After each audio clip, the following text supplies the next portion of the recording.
কাশেম ভাই তার মেয়ের সুখের জন্য বয়সের আগেই বিয়ে দিয়েছিল, কিন্তু সে আশা ঘুরে বালি সুখ তার হলো না।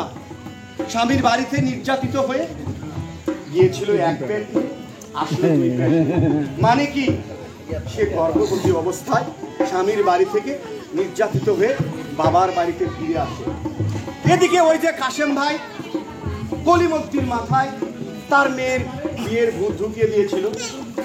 কলিমদ্দির মেয়েকেও আজ দেখতে এসেছে, আর দেখেই পছন্দ হয়ে গেছে।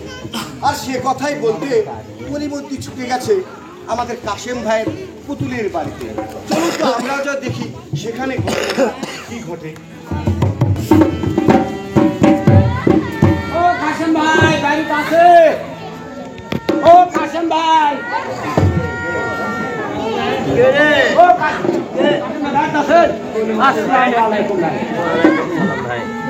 কেমন আছেন ভাই? না ভাই, মনটা খুব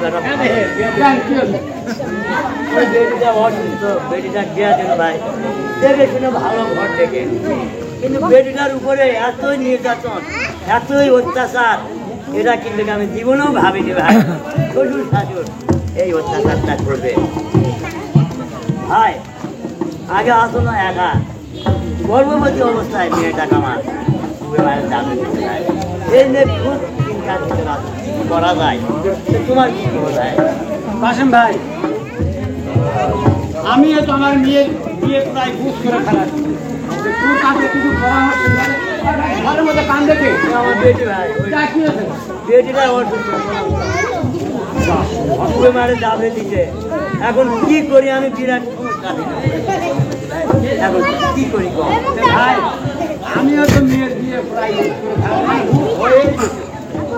হ্যাঁ, এই জন্য কিছু পরামর্শ তোমার কাছে আমি নিবে আসি, কি করবো ভাই?